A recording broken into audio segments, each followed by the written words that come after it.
ఒక వార్తను ప్రజలకు చేర్చే విధానంలో ఒక్కొక్క మీడియా ఒక్కొక్క పోకడ పోవడం అనేది ఇంతకుముందు కొద్దో గొప్ప ఉండేది.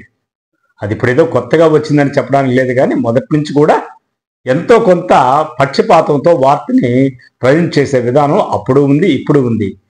కాకపోతే ఇప్పుడు ఏమైందంటే అధికారంలో ఉన్నటువంటి వాళ్ళు చేస్తేమో అది పొరపాటు, అదే ప్రతిపక్షంలో ఉన్న వాళ్ళు చేస్తేమో మానవత్వం లేకుండా దుర్మార్గంగా కావాలనే చేసింది అని పనిగట్టుకొని ప్రచారం చేసే మీడియాలు కొన్ని ఉన్నాయి. ఇప్పుడు ఉదాహరణకి జగన్మోహన్ రెడ్డి గారు కాన్వాయ్లో ఒక అతను ఇద్దరు బహుశా అనుకుంటాను దుర్ఘటనలో చనిపోయినారు. నిజానికి దుర్ఘటనే, ఎక్కడా జగన్మోహన్ రెడ్డి వచ్చి డైరెక్టే ఎక్కడ ఆయన గుద్దేలే. అసలు పుష్కరాల్లో కూడా చంద్రబాబు నాయుడు గారు ఏమో డైరెక్ట్గా పుష్కరాల్లో 12 మందిలో 14 మందిలో పేరు చేయలేదు. జరిగింది దుర్ఘటనలే, కానీ దానికి మైలేజ్ ఇచ్చే విధానంలో ఎలా ఉంటుందంటే ఈయన చేస్తేమో ఒక రకమైనటువంటి దుస్సంఘటన, అది దురదృష్టవశాత్తు జరిగింది. మరి ఆయన చేస్తే కావాలనే చేసింది.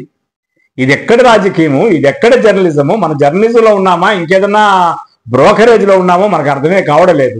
ఆ ప్రశ్న ఛానల్ వాడు అట్ట దునుమాడుతూ ఉంటే కూడా కనీసం మీ యొక్క ఛానల్లో సరే మీరు మాట్లాడేటప్పుడు మీకు వచ్చే కామెంట్లన్నా ఒకసారి చదువుకోండి సార్.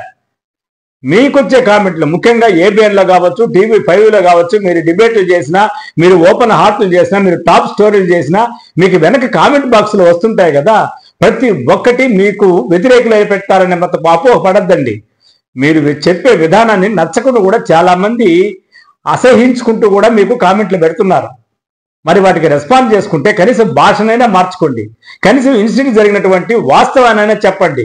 మీదైతే ఒక రకంగా, వారిదైతే ఒక రకంగా, అసలు ప్రభుత్వమే మీది అన్నట్టుగా మీరే బాధ్యత తీసుకొని మీరు మాట్లాడటం అనేది ఎంతవరకు కరెక్టు? అసలు మనం ఎక్కడికి పోతున్నామనే సంగతి కొంచెం ఆలోచించండి సార్. మీడియా అనేది ప్రజలకు ప్రభుత్వానికి మధ్యలో మధ్యవర్తి, అంతేగాని మధ్య దళారీ కాదు.